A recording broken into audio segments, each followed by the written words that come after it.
Marcus wiped his grease-stained hands one more time, checking his reflection in the restaurant window. At 32, the mechanic had borrowed his brother's nicest shirt for this blind date.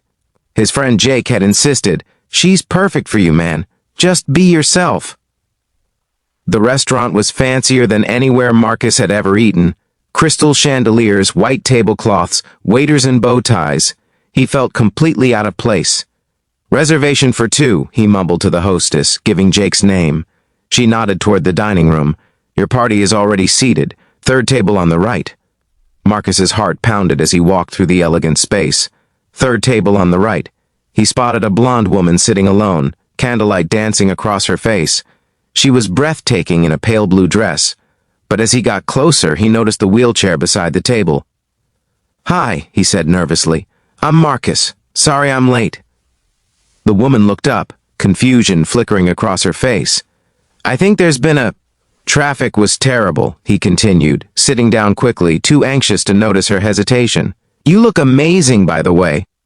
She studied him for a long moment, then something softened in her expression. "Thank you, I'm Natalie." They began talking. Marcus was surprised how easy it felt. Natalie had this warmth about her, this genuine laugh that made him forget his nervousness. She asked about his work, and he told her about the auto shop, half expecting judgment. Instead, her eyes lit up. "My father started as a mechanic, built his first engine when he was 16. "Really? What does he do now?" "He runs a manufacturing company. Automotive parts, actually." 20 minutes in, a waiter approached looking flustered. "Excuse me, sir, but there's a gentleman at table 5 who says—" That's when Marcus saw him, a guy in an expensive suit, angrily gesturing at their table. The hostess rushed over, whispering urgently. Marcus's stomach dropped. "Oh no." Natalie's hand covered her mouth, but she was smiling. "You're not Jake's friend, are you?" "I sat at the wrong table," Marcus said, his face burning. "I am so sorry. I should go—" "Wait." Natalie's hand touched his arm. "What if you didn't?" "What?" "This has been the best conversation I've had in months, maybe years." Her voice grew quieter. "Do you know how many men see this wheelchair before they see me? You just sat down and talked to me like I was a person." Marcus looked into her eyes, seeing vulnerability there. "You are a person, an incredible person." The angry man from table 5 appeared. "Look, buddy, I don't know what you're trying to pull." "It's fine, Brad," Natalie said coolly. "You can go, but your father set this up, and I'm unsetting it up." "Goodbye, Brad." Brad stormed off, muttering. Marcus sat frozen in disbelief. "My father means well," Natalie explained, "but he keeps arranging these dates with suitable men from his business circle. They're all the same. They see the CEO's daughter and the disability, and they don't know which makes them more uncomfortable." "A car accident," she answered his unasked question. 3 years ago. I've been in this chair ever since.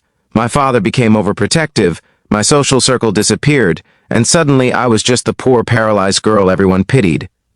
Marcus shook his head.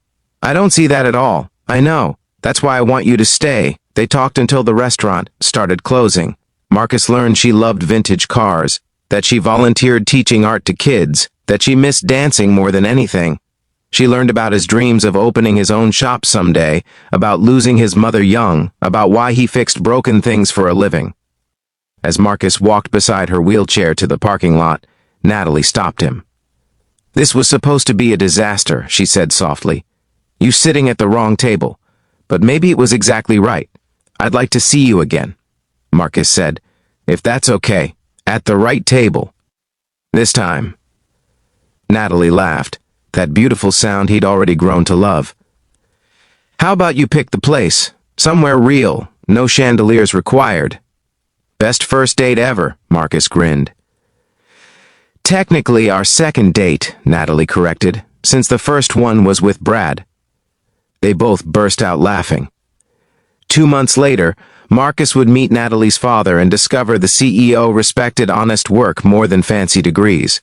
A year later, he'd propose in his garage, surrounded by the vintage car they'd been restoring together. But that night, in that parking lot, They were just two people who'd found each other by beautiful accident, proving that the best connections happen when we stop trying so hard to sit at the right table and simply open our hearts to whoever's sitting across from us. Sometimes the wrong table is exactly where you're meant to be. If this story warmed your heart, please like, share, and subscribe for more tales of unexpected love and second chances.